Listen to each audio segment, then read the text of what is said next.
নামে বেনামে সম্পত্তিৰ পাহাৰ গঢ়িছে মন্ত্ৰী জয়ন্ত মল্ল বৰুৱাই।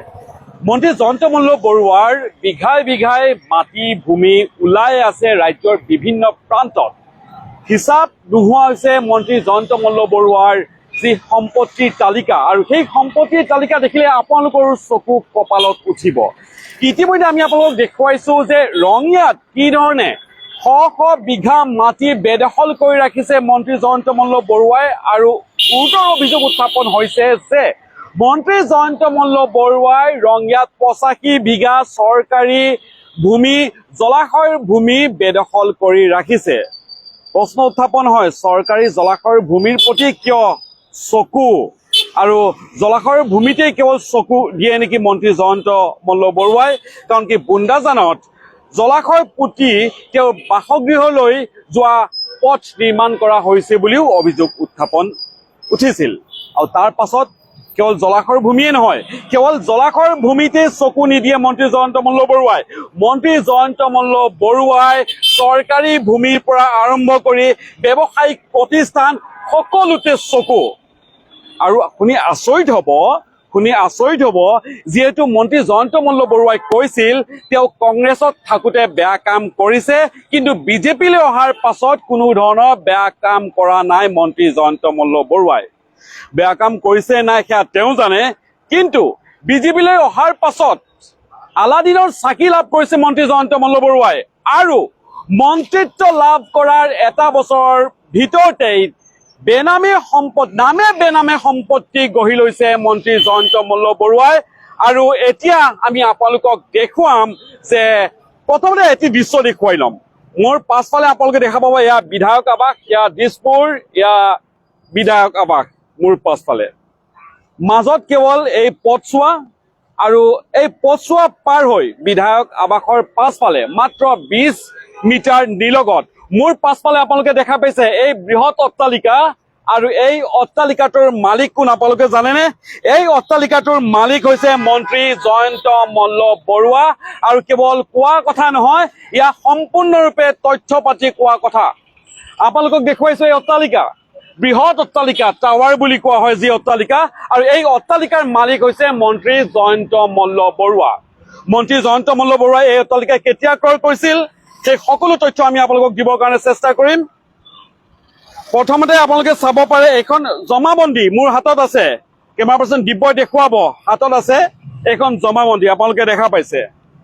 দালাল বুলি পৰিচিত এজন লোকৰ পৰা মন্ত্ৰী জয়ন্ত মল্ল বৰুৱাই এই ভূমি ক্ৰয় কৰিছে। প্ৰায় 3 কঠামান ভূমি আছে এইখিনিত। দালাল ৰূপী এজন মানুহৰ পৰা এই ভূমি ক্ৰয় কৰিছে। অভিযোগ উত্থাপন হৈছে প্ৰায় 15 কোটি টকাত এই ভূমি ক্ৰয় কৰা বুলি অভিযোগ উত্থাপন হৈছে। মন্ত্ৰী জয়ন্ত মল্ল বৰুৱাই এই ভূমি ক্ৰয় কৰিছে, য'ত নিৰ্মাণ হৈছে সুউচ্চ অট্টালিকা। আপোনালোকে দেখা পাইছে 3 ষ্টাৰ হোটেল, 3 তাৰকাযুক্ত হোটেল নিৰ্মাণ কৰা হৈছে ইয়াতে। আৰু আপোনালোকে দেখা পাইছে বহুজাতিক প্ৰতিষ্ঠানৰ কেইবাটাও ইয়াতে কাৰ্যালয় আছে, কেইবাটাও বিপণী আছে। মন্ত্ৰী জয়ন্ত মল্ল বৰুৱা 2022 চনত তেওঁ মন্ত্ৰিত্ব লাভ কৰিছিল, আৰু 2022 চনত মন্ত্ৰিত্ব লাভ কৰাৰ পাছত 2023 চনত তেওঁ নামে বেনামে সম্পত্তিৰ পাহাৰ গঢ়া আৰম্ভ কৰে, আৰু প্ৰতিদিনে বিঘাই বিঘাই ভূমি ওলাই আছে মন্ত্ৰী জয়ন্ত মল্ল বৰুৱা বা তেওঁৰ পত্নী জুলি ডেকা বৰুৱাৰ নামত। দেখুৱাইছো এই দৃশ্য, ভালকৈ চাই লওক। বিশেষকৈ চৰকাৰ অহাৰ পাছত আপোনালোকৰ যে আৰ্থিক অৱস্থা সেয়া উন্নত হৈছে নে নাই মই নাজানো, কিন্তু মন্ত্ৰী জয়ন্ত মল্ল বৰুৱাৰ অৱস্থা, কাৰণ কি তেওঁলোকেতো কৰিবই লাগিব ন, কাৰণ মন্ত্ৰিত্ব আজি আছে কাইলৈ নাই, মন্ত্ৰিত্ব গলে তেওঁলোকে কি কৰিব? মোৰ কাষতে আপোনালোকে দেখা পাব, এয়া এজন ফুচকা দোকানী। এওঁলোকক আমি সুধিম যে তেওঁলোকৰ কিমান উন্নতি হৈছে, সুধি লওঁচোন সাধাৰণ মানুহক, আৰু তাৰ পাছত আমি যাম আন এটা বিষয়ে। आप पानी पूरी बेचते हैं,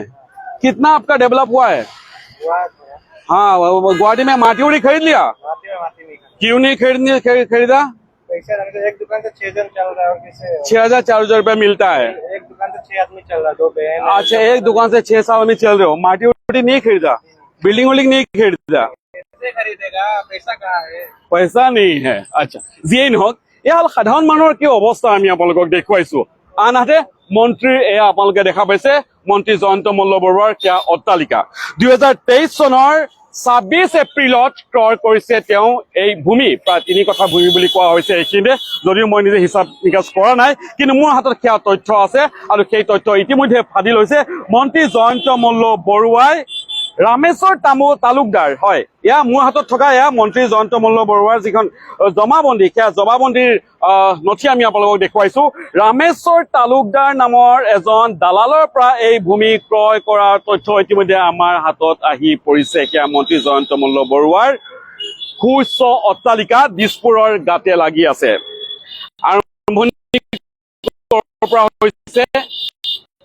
আৰম্ভণি হৈছে তেওঁৰ বিৰুদ্ধে যি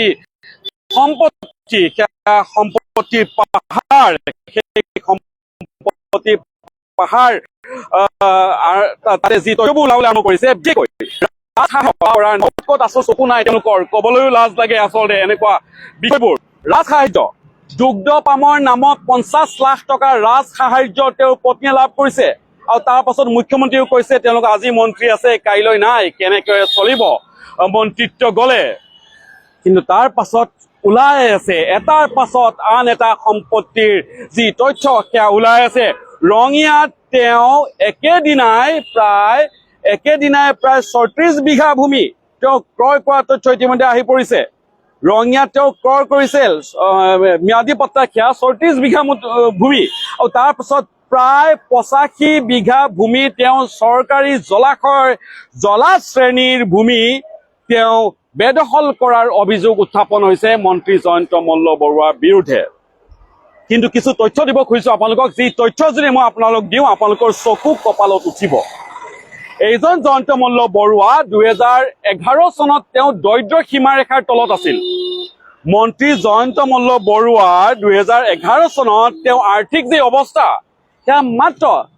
তেওঁ পত্নী আৰু তেওঁৰ দুয়োগৰাকীৰ লগ লাগি মাত্ৰ 5 লাখ মান টকাহে আছিল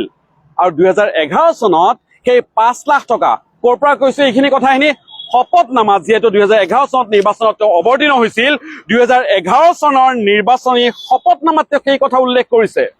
আৰু তাৰ পাছত লাহেকৈ তেওঁ লাভ কৰিলে আলাদিনৰ চাকি প্ৰতি বছৰে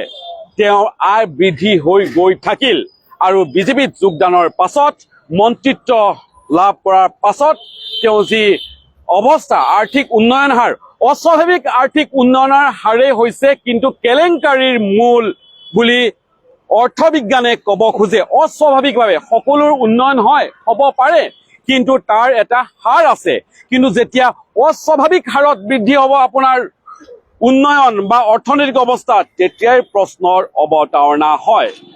পৰৱৰ্তী পৰ্যায়ত তেওঁ যেহেতু 2011 চনত তেওঁ নিৰ্বাচনত জয়ী হৈছিল 2016 চনত তেওঁ বিজেপিৰ পৰা তেওঁ টিকট নাপালে 2021 চনত তেওঁ পুনৰ নিৰ্বাচনত প্ৰতিদ্বন্দ্বিতা কৰিলে তেওঁ বিধায়ক হল 2021 চনৰ নিৰ্বাচনতো তেওঁৰ যেহেতু মই ইতিমধ্যে কৈছো দৰিদ্ৰ সীমাৰেখাৰ তলত থকা মন্ত্ৰী জয়ন্ত মল্ল বৰুৱা আৰু তেওঁ পত্নী জুলি ডেকা বৰুৱাৰ 2021 চনৰ নিৰ্বাচনী শপতনামাত দুয়োগৰাকীৰে মুঠ সম্পত্তিৰ পৰিমাণ হলগৈ 2 কোটি টকা মন্ত্ৰিত্ব তেওঁ লাভ কৰিলে 2022 চনত আৰু 2023 চনত মন্ত্ৰী জয়ন্ত মল্ল বৰুৱাৰ এয়া হল আপোনালোকৰ সন্মুখত দেখুৱাইছো এয়া হল সম্পত্তি বিভিন্ন তেওঁ পডকাষ্টত বা ইণ্টাৰভিউত তেওঁ কয় তেওঁ যে সা সম্পত্তিৰ প্ৰতি তেওঁ লোভ মোহ নাই মুখ্যমন্ত্ৰীও কয় আজি মন্ত্ৰিত্ব আছে কাইলৈ নাথাকিলে কেনেকৈ খাব গতিকে ৰাজ সাহায্যৰ পৰা আৰম্ভ কৰি সকলোতে কেৱল লুণ্ঠন আৰু লুণ্ঠন মন্ত্ৰী জয়ন্ত মল্ল বৰুৱাৰ বিৰুদ্ধে আজি এক গুৰুতৰ অভিযোগ উত্থাপন কৰিছে ৰাইজৰ দলৰ সভাপতি অখিল গগৈয়ে মন্ত্ৰী জয়ন্ত মল্ল বৰুৱাই ইমান সম্পত্তি ইমান টকা ক'ত পালে এনেধৰণৰ সম্পত্তি ক্ৰয় কৰিবৰ কাৰণে সেয়া প্ৰশ্নৰ বিষয় অখিল গগৈয়ে অভিযোগ উত্থাপন কৰিছে যেহেতু জল জীৱন মিছনৰ নামত বৃহৎ পৰিমাণৰ কমিছন লোৱাৰ অভিযোগ উত্থাপন কৰিছে এক ডাঙৰ অভিযোগ উত্থাপন কৰিছে ৰাইজৰ দলৰ সভাপতি অখিল গগৈয়ে 10% যদি কমিছন লোৱা হৈছিল তেতিয়াহলে 28,000 টকাৰ কাম ইতিমধ্যে হৈ গৈছে বিল আদায় দিয়া হোৱা বুলি তেওঁ কৈছে আৰু তাৰে 10% যদি কমিছন হয় তেতিয়াহলে প্ৰায় 1800 কোটি টকা কমিছন লাভ কৰিছে ৰাজনৈতিক নেতাসকলে তাৰে ভাগ নেকি সেই প্ৰশ্ন এতিয়া উত্থাপন হৈছে নহলে নামে বেনামে সম্পত্তি গঢ়াৰ এই আলাদিনৰ চাকি ৰাজনৈতিক নেতাসকলে মন্ত্ৰীসকলে ক'ত লাভ কৰে সেয়া কিন্তু এক আটাইতকৈ ডাঙৰ প্ৰশ্ন আৰু সেই জল জীৱন মিছনৰ যি দুৰ্নীতিৰ কমিশ্যন সেই কমিশ্যন যদি ৫% হয় তেতিয়াহ'লে ১৪০০ কোটি টকা ৰাজনৈতিক নেতাসকলে কেলেংকাৰী কৰাৰ গুৰুতৰ অভিযোগ উত্থাপন হৈছে তাৰে ভাগ নেকি এই মোৰ পাছফালে থকা এইবোৰ সম্পত্তি নিশ্চয়কৈ প্ৰশ্নৰ উত্থাপন হয় ইয়াতে ৰাজ্যৰ ব্যাগুম আয়কৰ বিভাগ আছে ৰাজ্যৰ ব্যাগুম তদন্তকাৰী সংস্থা আছে মুখ্যমন্ত্ৰী ডক্টৰ হিমন্ত বিশ্ব শৰ্মা তেওঁৰ নিজৰ CM ভিজিলেন্স কুক আছে মুখ্যমন্ত্ৰী তদাৰকী কুক আছে মুখ্যমন্ত্ৰী তদাৰকী কুকে কওক নাইবা আপোনালোকে আয়কৰ বিভাগে কওক নাইবা এনফোৰ্সমেন্ট ডাইৰেক্টৰে কওক এই ব্যাগুম চৰকাৰী বিভাগ থকাৰ পাছতো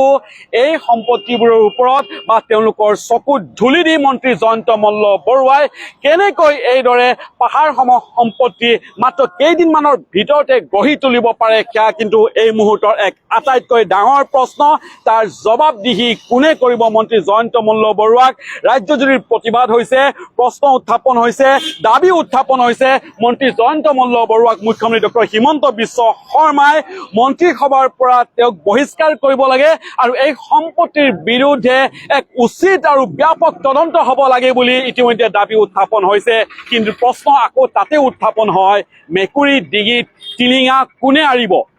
মেকুৰীৰ ডিঙিত টিলিঙা কোনে আৰিব সেই প্ৰশ্ন উত্থাপন হয় নহলে নামে বেনামে মাত্ৰ এবছৰৰ ভিতৰত 2022 চনত মন্ত্ৰীত্ব লাভ কৰিছিল আৰু 2023 চনৰ এয়া হ'ল সম্পত্তি মন্ত্ৰী জয়ন্ত মল্ল বৰুৱাৰ আপোনালোকে চাই লওক দিছপুৰৰ গাতে লাগি থকা কোটি কোটি টকীয়া এই সম্পত্তি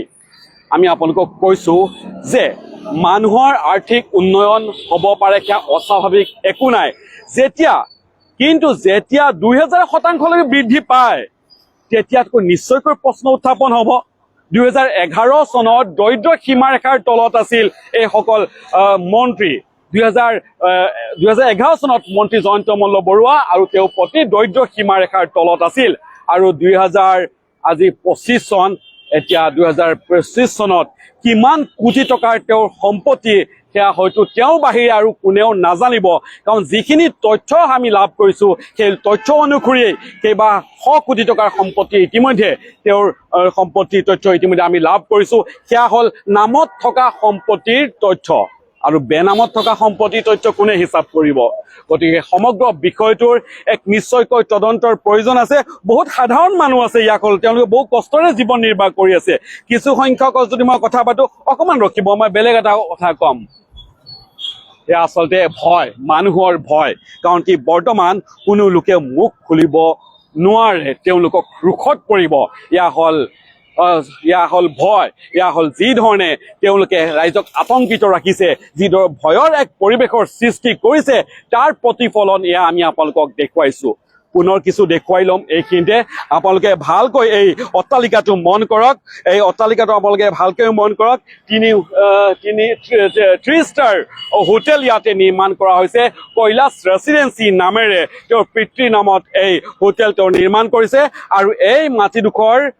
মাটিডোখৰ 2023 চনৰ 26 এপ্ৰিলতে তেওঁৰ নামত নামজাৰি হৈছে অৰ্থাৎ তেওঁৰ পত্নীৰ নামত নামজাৰি হৈছে মন্ত্ৰী জয়ন্ত মল্ল বৰুৱাৰ এই সম্পত্তি আমি আপোনালোকক দেখুৱাই আছো সেয়া আপোনালোকে মন কৰিছে আমি আপোনালোকক কেৱল এইখিনিয়ে নহয় আপোনালোকে তেওঁৰ গোটেই ইতিহাস আমি আপোনালোকক জনাবৰ কাৰণে চেষ্টা কৰিম মন্ত্ৰী জয়ন্ত মল্ল বৰুৱাৰ 2011 চনৰ পৰা 2025 চনৰ এই যি যাত্ৰা অৰ্থনৈতিক কেলেংকাৰী যি যাত্ৰা সেই যাত্ৰা আমি আপোনালোকৰ আগত আজি দাঙি ধৰিম কিন্তু পুনৰ প্ৰশ্ন হয় মেকুৰীৰ ডিঙিত কোনে টিলিঙা আৰিব মন্ত্ৰী জয়ন্ত মল্ল বৰুৱাৰ বিৰুদ্ধে তদন্ত হ'বনে কেনেকৈ আলাদিনৰ চাকি লাভ কৰিছে মন্ত্ৰী জয়ন্ত মল্ল বৰুৱাই তাৰ উত্তৰ মন্ত্ৰী জয়ন্ত মল্ল বৰুৱাই দিবনে যিগৰাকী ব্যক্তিয়ে কয় তেওঁ কংগ্ৰেছত থাকোঁতে বেয়া কাম কৰিছিল দলৰ হৈ বেয়া কাম কৰিছিল বিজেপি যোগদানৰ পিছত তেওঁ বুকুত হাত থৈ হেনো ক'ব পাৰে যে তেওঁ কোনো ধৰণৰ বেয়া কাম কৰা নাই সেইগৰাকী ব্যক্তিৰ সেয়া সম্পত্তিৰ তালিকা আমি আপোনালোকক দেখুৱাই দিছো আৰু কেৱল ইয়াতেই সমাপ্ত হোৱা নাই যেতিয়াই তথ্য আহি আছে ইতিমধ্যে বিভিন্ন প্ৰান্তৰ পৰা আদি ক্ৰছ কাৰেণ্টৰ হাতত তথ্য আহি পৰিছে সেই সকলো তথ্য আমি আপোনালোকক দিবৰ কাৰণে চেষ্টা কৰিম মন্ত্ৰী জয়ন্ত মল্ল বৰুৱাই কি ধৰণে তেওঁ সোঁৱে বাৱে সম্পত্তিৰ পাহাৰ গঢ়ি লৈছে সেয়া আমি আপোনালোকক দেখুৱাই আছো আৰু সেয়া দিছপুৰৰ গাতে লাগি থকা যি অট্টালিকা তাৰ দৃশ্য আমি আপোনালোকক দেখুৱাই আছো এইখিনিতে আৰু আপোনালোকক ক'ব খুজিছো যে ৰঙিয়াতো ইতিমধ্যে বিঘাই বিঘাই মাটি ওলাইছে মন্ত্ৰী জয়ন্ত মল্ল বৰুৱাৰ কিমান মাটি ৰাজ্যজুৰি ক'ত ক'ত ওলাই আছে সেয়া কিন্তু হয়তো কোনেও ক'ব নোৱাৰে নামত থকা কিছু মাটিৰ যি তালিকা যি তথ্য সেয়া আমি আপোনালোকক কেৱল দি আছো বেনামীভাৱে তেওঁ কিমান সম্পত্তিৰ পাহাৰ গঢ়িছে সেয়া ইতিমধ্যে পোহৰলৈ অহা নাই আৰু সেই বিষয়টো হয়তো তেওঁৱেই হয়তো তেওঁ অৱগত হ'ব এইখিনি আমি আপোনালোকক ক'ব খুজিছো মন্ত্ৰী জয়ন্ত মল্ল বৰুৱাৰ পত্নী JNB এগ্ৰ একুৱা প্ৰাইভেট লিমিটেডে দুগ্ধ পামৰ ৰাজসাহায্যৰ নামত 50 লাখ টকা তেওঁলোকে লৈছে চৰকাৰী ৰাজসাহায্যৰ ধন তেওঁলোকে গ্ৰহণ কৰিছে মুখ্যমন্ত্ৰীয়ে কয় আজি মন্ত্ৰী আছে কাইলৈ নাই কেনেকৈ চলিব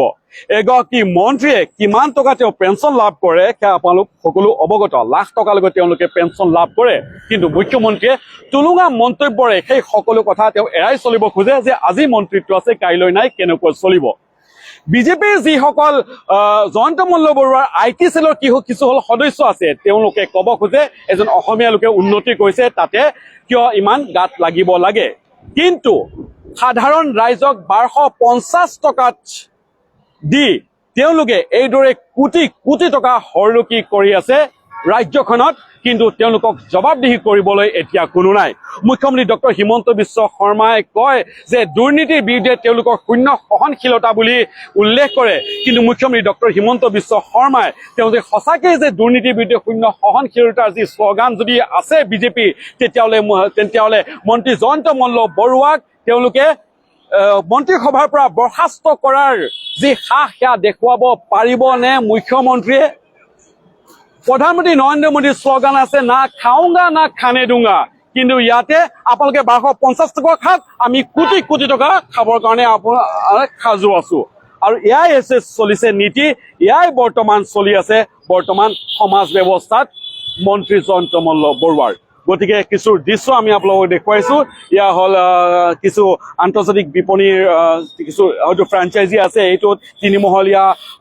3 ষ্টাৰ যুক্ত এখন হোটেল কৈলাশ ৰেচিডেন্সি নামৰ এখন হোটেল তেওঁলোকে নিৰ্মাণ কৰিছে 2023 চনৰ 26 এপ্ৰিলত ক্ৰয় কৰিছে এজন ইণ্টাৰেষ্টিং ঘটনাটো হ'ল যে মুখ্যমন্ত্ৰী ডক্টৰ হিমন্ত বিশ্ব শৰ্মাই বহুতক মাটিৰ দালাল বুলি কৈ বহুতক তেওঁলোকে গ্ৰেপ্তাৰ কৰিছে কিন্তু এইজন জয়ন্ত মল্ল বৰুৱাই মাটিৰ দালাল বুলি কুখ্যাতিত থকা ৰমেশ তালুকদাৰ নামৰ এজন ব্যক্তিৰ পৰা এই ভূমি তেওঁ ক্ৰয় কৰে গতিকে মাটিৰ দালালৰ লগত কাৰ সম্পৰ্ক সেয়া ইতিমধ্যে ৰাইজে গম পাইছে প্ৰশ্ন উত্থাপন হৈছে খেনুক দেখি ৰন্ধা বঢ়া খেনুক দেখি দুৱাৰ বন্ধা নীতি নেকি মুখ্যমন্ত্ৰী ডক্টৰ হিমন্ত বিশ্ব শৰ্মাৰ বা বৰ্তমান চৰকাৰখনৰ এতিয়া ৰাইজ সজাগ হৈছে ৰাইজে প্ৰশ্ন উত্থাপন কৰিছে যে মুখ্যমন্ত্ৰী ডক্টৰ হিমন্ত বিশ্ব শৰ্মাই সঁচাকৈ মন্ত্ৰী জয়ন্ত মল্ল বৰুৱাক ৰক্ষণাবেক্ষণ দি আছে নেকি মুখ্যমন্ত্ৰী ডক্টৰ হিমন্ত বিশ্ব শৰ্মাই মন্ত্ৰী জয়ন্ত মল্ল বৰুৱাৰ বিৰুদ্ধে তদন্ত ঘোষণা নকৰাৰ আঁৰৰ কাৰণ কি সেয়া কিন্তু ইতিমধ্যে প্ৰশ্ন উত্থাপন হৈছে মন্ত্ৰী জয়ন্ত মল্ল বৰুৱাৰ বিৰুদ্ধে দুৰ্নীতিৰ অভিযোগ উত্থাপন হৈছে সোঁৱে বাৱে পাহাৰসমূহ সম্পত্তি গঢ়ি তোলাৰ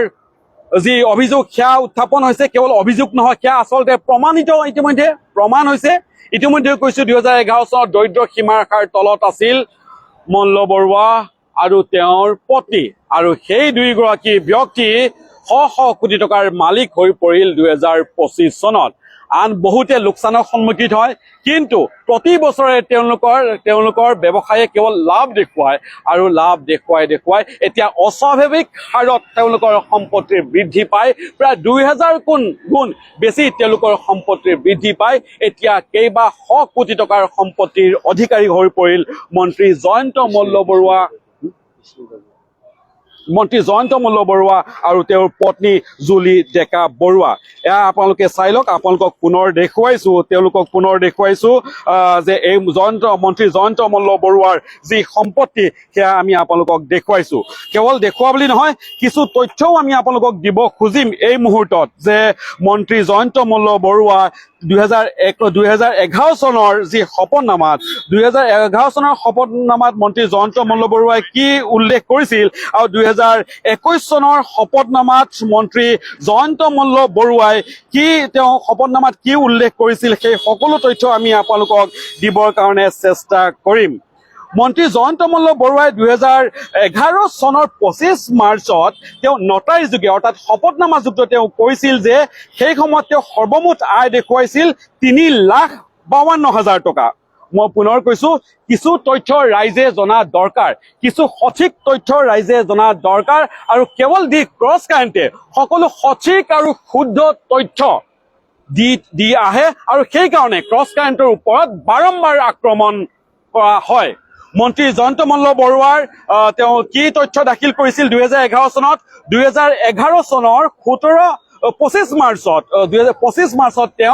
তেওঁ নলবাৰী আদালতৰ নটাৰী যোগে তেওঁ কিছু তথ্য তেওঁ দাঙি ধৰিছিল, তেওঁ শপতনামাত তেওঁ উল্লেখ কৰিছিল আৰু সেই শপতনামাত তেওঁ উল্লেখ কৰিছিল তেওঁ সৰ্বমুঠ তেওঁ আয় দেখুৱাইছিল 3,52,927 টকা। আপোনালোকে মন কৰিব, 2011 চনত তেওঁ সৰ্বমুঠ আয় দেখুৱাইছিল 3,52,927 টকা আৰু সেই সময়ত তেওঁৰ পত্নীৰ হাতত আছিল মাত্ৰ নগদ ধন 1,08,000 টকা, 1,08,386 টকা। মন্ত্ৰী জয়ন্ত মল্ল বৰুৱাৰ পত্নীৰ হাতত